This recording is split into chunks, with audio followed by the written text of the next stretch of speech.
আগৰ ক্লাছত আমি কেপাচিটৰ বা ধাৰকে কেনেকৈ বৈদ্যুতিক শক্তিক সঞ্চয় কৰি ৰাখে আৰু সঞ্চিত কৰি ৰখা শক্তিৰ আমি এটা প্ৰকাশ ৰাখি উলিয়াইছিলোঁ।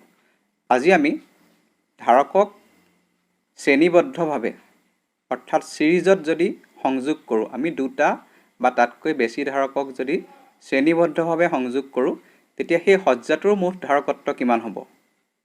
আৰু দুটা বা ততোধিক ধাৰকক যদি আমি পেৰেলেলি মানে সমান্তৰালভাৱে সংযোগ কৰোঁ, তেতিয়াহ'লে সেই সজ্জাটোৰ মুঠ ধাৰকত্ব কিমান হ'ব তাক আমি কেলকুলেশ্যন কৰি উলিয়াম। আমি ধাৰকৰ সমান্তৰাল সজ্জা আৰু শ্ৰেণীবদ্ধ সজ্জা পঢ়াৰ পিছত আমি এটা সৰু এক্সপেৰিমেণ্ট কৰিম। সেই এক্সপেৰিমেণ্টৰ জৰিয়তে আমি ধাৰকে যে বৈদ্যুতিক শক্তিক সঞ্চয় কৰি ৰাখে আৰু এটা ধাৰকে কিমান বৈদ্যুতিক শক্তিক সঞ্চয় কৰি ৰাখিব পাৰে তাৰ এটা চিম্পুল এক্সপেৰিমেণ্ট কৰিম। আমি তিনিটা কেপাচিটৰ লৈছোঁ আৰু প্ৰতিটো কেপাচিটৰৰ কেপাচিটেন্স হৈছে C1, C2 আৰু C3। এই কেপাচিটৰকেইটাক এতিয়া আমি শ্ৰেণীবদ্ধভাৱে সংযোগ কৰোঁ। আমি এডাল পৰিবাহী লৈ পেলাই ইহঁতক এনেদৰে সংযোগ কৰিলোঁ। কৰি পেলাই আমি এই গোটেই সজ্জাটোক এটা বেটেৰীৰ সৈতে সংযোগ কৰি দিম। আৰু আমি ধৰি লৈছোঁ যে যিটো বেটেৰী লৈছোঁ সেই বেটেৰীটোৰ পজিটিভ আৰু নিগেটিভ টাৰ্মিনেলৰ মাজৰ বিভৱভেদ V। এতিয়া বেটেৰীটোৰ যিটো টাৰ্মিনেল পজিটিভ, সেই পজিটিভ টাৰ্মিনেলটো যিখন প্লেটৰ লগত লাগি আছে C1 কেপাচিটৰৰ, সেই প্লেটখনত ধনাত্মক আধানবিলাক গৈ জমা হ'ব। আৰু ধৰি লৈছোঁ যে ইয়াত C1 কেপাচিটৰৰ প্লেটখনত জমা হোৱা আধানৰ পৰিমাণ Q। গতিকে সমান পৰিমাণৰ নিগেটিভ আধান C3 কেপাচিটৰৰ আনখন প্লেটত জমা হ'ব। গতিকে C1 কেপাচিটৰত যিমান পজিটিভ চাৰ্জ জমা হ'ব, সমান পৰিমাণৰ নিগেটিভ চাৰ্জ C3 কেপাচিটৰত জমা হ'ব। গতিকে C1 কেপাচিটৰ এখন প্লেট পজিটিভলি চাৰ্জ হৈছে, গতিকে ওচৰৰ প্লেটখনত সমান পৰিমাণৰ নিগেটিভ আধান জমা হ'ব। আৰু যিবিলাক ফ্ৰী চাৰ্জ থাকিব সেইবিলাক C2 কেপাচিটৰৰ ইখন প্লেটত গৈ জমা হ'বগৈ। ফলত C2 কেপাচিটৰৰ ওচৰৰ যিখন প্লেট আছিলে, সেই প্লেটখনত আকৌ নিগেটিভ আধান জমা হ'ব আৰু পজিটিভ চাৰ্জবিলাক গৈ আকৌ C3 কেপাচিটৰৰ ইখন প্লেটলৈ যাবগৈ। গতিকে ইয়াত প্ৰতিটো কেপাচিটৰৰ প্ৰতিখন প্লেট সমান পৰিমাণৰ আধানেৰে আহিত হ'ব। আৰু আমি ধৰি লৈছোঁ যে প্ৰতিটো কেপাচিটৰৰ প্ৰতিখন প্লেটত জমা হোৱা আধানৰ পৰিমাণ Q। এতিয়া যিহেতু প্ৰতিটো কেপাচিটৰৰ কেপাচিটেন্স বেলেগ বেলেগ, গতিকে প্ৰতিটো কেপাচিটৰৰ দুয়োমূৰৰ বিভৱভেদো বেলেগ বেলেগ হ'ব। ধৰা হ'ল C1 কেপাচিটৰৰ দুয়োমূৰৰ বিভৱভেদ V1, C2 কেপাচিটৰৰ দুয়োমূৰৰ বিভৱভেদ V2 আৰু C3 কেপাচিটৰৰ দুয়োমূৰৰ বিভৱভেদ V3। যিহেতু আমি ইয়াত প্ৰয়োগ কৰা মুঠ বিভৱভেদ V, গতিকে V হ'ব V1 plus V2 plus V3। এতিয়া V1 কিমান হ'ব? V1 হ'ব Q ডিভাইডেড বাই C1, কাৰণ প্ৰথম কেপাচিটৰৰ capacitance C1। Next V2 Q divided by C2 আৰু V3 হ'ব Q ডিভাইডেড বাই C3, কাৰণ প্ৰতিটো কেপাচিটৰত থকা আধানৰ পৰিমাণ একেই। এতিয়া আমি ধৰি লৈছোঁ যে গোটেই সজ্জাটোৰ সমতুল্য ধাৰকত্ব C, তাৰমানে ইকুইভেলেণ্ট কেপাচিটেন্সটো C বুলি ধৰিছোঁ। গতিকে ইকুইভেলেণ্ট কেপাচিটেন্স C মানে এনেকুৱা হ'ব যে তিনিটা কেপাচিটৰৰ ঠাইত আমি এটা কেপাচিটৰ লগাইছোঁ যাৰ কেপাচিটেন্সটো C, আৰু ইয়াৰ প্ৰতিখন প্লেটত থকা আধানৰ পৰিমাণো হ'ব প্লাছ Q আৰু মাইনাছ Q। গতিকে ইয়াৰ দুয়োমূৰত যিহেতু আমি V বিভৱ প্ৰয়োগ কৰা হৈছে, গতিকে V হ'ব Q ডিভাইডেড বাই C। এতিয়া আমি আকৌ আগৰ ৰিলেশ্যনটোত আমি V1, V2 আৰু V3 মানসমূহ আমি বহাই যাম। গতিকে V হ'ব Q ডিভাইডেড বাই C, V1 হ'ব Q divided by C1 plus Q divided by C2 plus Q divided by C3। Qটো দুইফালে right hand side আৰু লেফ্ট হেণ্ড ছাইডৰ কিউবিলাক কেঞ্চেল হ'ব। গতিকে 1/C হ'ব 1/C1 plus 1/C2 plus 1/C3। ইয়াত C হৈছে গোটেই সজ্জাটোৰ সমতুল্য ধাৰকত্ব, equivalent capacitance of the combination. গতিকে এই ইকুইভেলেণ্ট কেপাচিটৰৰ মানটো সদায় কি হয়? C1 বা C2 বা C3ৰ যিটো মিনিমাম ভেলু তাতকৈও Cৰ মানটো সদায় কম হয়। গতিকে আমি দেখিলোঁ যে ধাৰকক যদি আমি শ্ৰেণীবদ্ধভাৱে সংযোগ কৰোঁ, তেতিয়াহ'লে সেই সংযোগটোৰ সমতুল্য ধাৰকৰ মান সদায় হ্ৰাস পায়। আৰু সমতুল্য ধাৰকৰ যিটো নতুন মান আমি পাওঁ সেই সমতুল্য ধাৰকৰ মানটো আমি যিকেইটা ধাৰক লৈছিলোঁ তাৰ যিটো নিম্নতম মান তাতোতকৈও কম হয়। এতিয়া আমি ধাৰকক সমান্তৰালভাৱে সংযোগ কৰিলে সজ্জাটোৰ মুঠ ধাৰকত্বৰ কেনেদৰে পৰিৱৰ্তন হয় তাক চাওঁ আহা।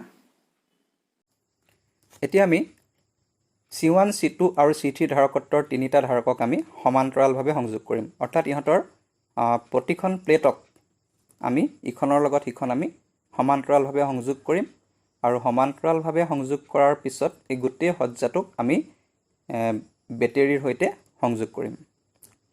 গতিকে আমি আটাইকেইখন প্লেটক পেৰেলেলি কানেক্ট কৰিলোঁ। কৰাৰ পিছত আমি ইয়াত ভি বিভৱভেদ প্ৰয়োগ কৰিছোঁ।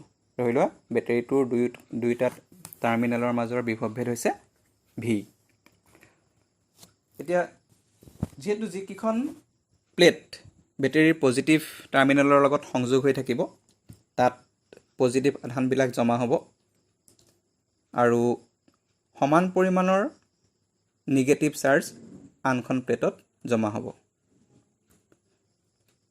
তেনেকৈ C2ত জমা হ'ব আধান আৰু C2ৰ নেক্সট প্লেটত জমা হ'ব। যিহেতু C1, C2 আৰু C3 আটাইকেইটা ধাৰকৰ ধাৰকত্ব বেলেগ বেলেগ, গতিকে প্ৰতিটো ধাৰকত জমা হোৱা আধানৰ পৰিমাণো কিন্তু বেলেগ বেলেগ হ'ব। তোমালোকে এটা কথা মনত ৰাখিবা যে যেতিয়া আমি সমান্তৰালভাৱে সংযোগ কৰোঁ তেতিয়া সমান্তৰালভাৱে সংযোগ কৰিলে কিন্তু প্ৰতিটো ধাৰকে লাভ কৰা বিভৱৰ পৰিমাণটো সদায় একে হয়। এতিয়া আমি ধৰি লৈছোঁ যে C1 কেপাচিটৰটোৰ প্লেটত জমা হোৱা আধানৰ পৰিমাণ Q1, C2 কেপাচিটৰৰ প্লেটত জমা হোৱা আধানৰ পৰিমাণ Q2 আৰু C3 কেপাচিটৰৰ প্লেটত জমা হোৱা আধানৰ পৰিমাণ Q3। আৰু প্ৰতিটো কেপাচিটৰে লাভ কৰা বিভৱৰ পৰিমাণ কিন্তু একে হ'ব। যিহেতু প্ৰতিটো কেপাচিটৰৰ কেপাচিটেন্স বেলেগ বেলেগ, গতিকে প্ৰতিটো কেপাচিটৰত জমা হোৱা আধানৰ পৰিমাণ কিন্তু বেলেগ বেলেগ হ'ব। বিভৱৰ পৰিমাণ প্ৰতিটো কেপাচিটৰৰ একেই হ'ব, কিন্তু প্ৰতিটো কেপাচিটৰত জমা হোৱা আধানৰ পৰিমাণ কিন্তু বেলেগ হ'ব। গতিকে সমান্তৰাল সজ্জাত প্ৰতিটো ধাৰকৰ দুইখন পাতৰ মাজৰ বিভৱভেদ একে থাকে, কিন্তু প্ৰতিটো ধাৰকত জমা হোৱা আধানৰ পৰিমাণ ধাৰকত্ব অনুসৰি বেলেগ বেলেগ হয়। এতিয়া আমি ধৰি লৈছোঁ যে C1, C2 আৰু C3 এই তিনিটা কেপাচিটৰত জমা হোৱা আধানৰ পৰিমাণ হৈছে ক্ৰমে Q1, Q2 আৰু Q3। যদি বেটেৰীটোৱে যোগান ধৰা মুঠ আধানৰ পৰিমাণ Q হয় তেতিয়াহ'লে Q ইজ ইকুৱেল টু হ'ব Q1 plus Q2 plus Q3 আৰু আমি মানবিলাক যদি বহাই দিওঁ তেতিয়াহ'লে হ'ব Q1 is equal to C1V plus C2V plus C3V। এতিয়া গোটেই সজ্জাটোৰ যদি সমতুল্য ধাৰকত্বটো আমি C বুলি ধৰি লওঁ তেতিয়াহ'লে এনেকুৱা হ'ব যে গোটেই ধাৰকত্ব C আৰু তাৰ মূৰত প্ৰয়োগ কৰা ধাৰকটোৰ দুই মূৰত প্ৰয়োগ কৰা বিভৱভেদ V। আৰু এই ধাৰকটোৰ প্ৰতিখন পাতত জমা হোৱা আধানৰ পৰিমাণো হ'ব Q।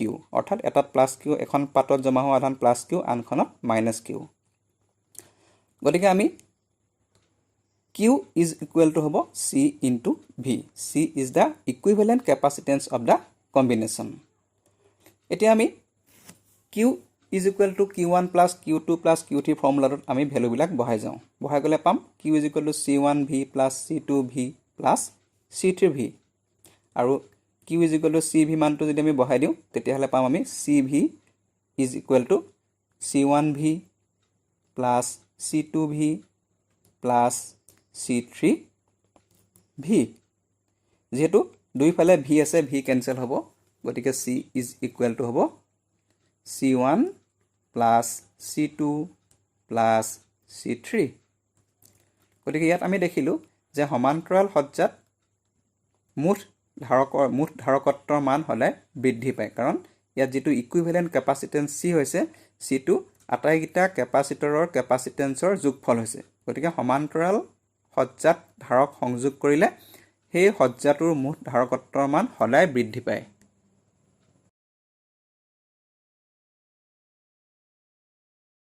কেপাচিটৰে যে ইলেক্ট্ৰিক এনাৰ্জিক ষ্ট'ৰ কৰে তাৰ আমি এটা এক্সপেৰিমেণ্ট কৰোঁ। এইটো চোৱা, মই এটা বেটেৰী লৈছোঁ আৰু এইটো হৈছে এটা LED মানে লাইট এমিটিং ডায়ড। ইয়াৰ পৰা পোহৰ ওলাব, সেউজীয়া ৰঙৰ পোহৰ ওলাব, আৰু মই লাইট এমিটিং ডায়ডটোৰ লগত এটা ৰেজিষ্টেঞ্চ মই চিৰিজত লগাই লৈছোঁ যাতে বেছি কাৰেণ্ট ফ্ল' হ'লে এই এলইডিটো বেয়া হৈ নাযায় নেক্সট মই এটা লৈছোঁ কেপাচিটৰ এইটো এটা পেৰেলেল প্লেট কেপাচিটৰ ইয়াৰ ভেলু 100 মাইক্ৰ'ফেৰাড ইয়াত দুখন চিলিণ্ড্ৰিকেল প্লেট ভিতৰত পেৰেলেলি আছে এটা প্ৰথমতে চোৱা মই এই এলইডিটোক যেতিয়া মই বেটাৰীৰ লগত কানেক্ট কৰিম ই জ্বলিব দেখিছে এটা জ্বলিছে নেক্সট মই কি কৰিম এই কেপাচিটৰটোৰ লগত মই এক কানেক্ট কৰিম গতিকে চোৱা কেপাচিটৰৰ লগত যেতিয়া মই কানেক্ট কৰিছোঁ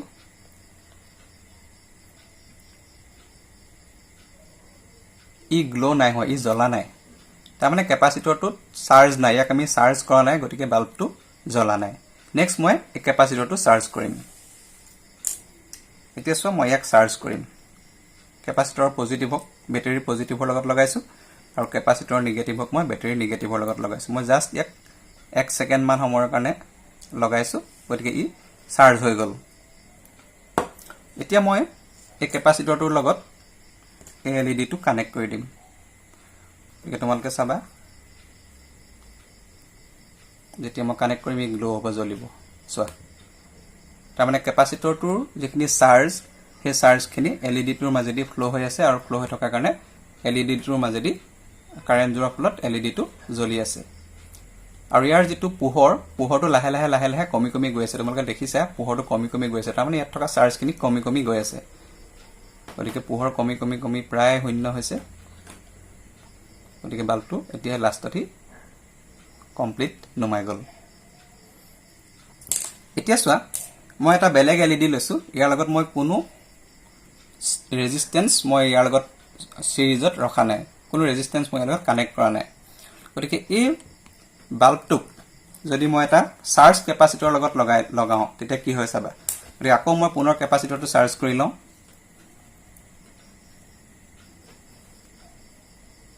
কানেক্ট কৰিলোঁ ই চাৰ্জ হৈ গ'ল নেক্সট চাবা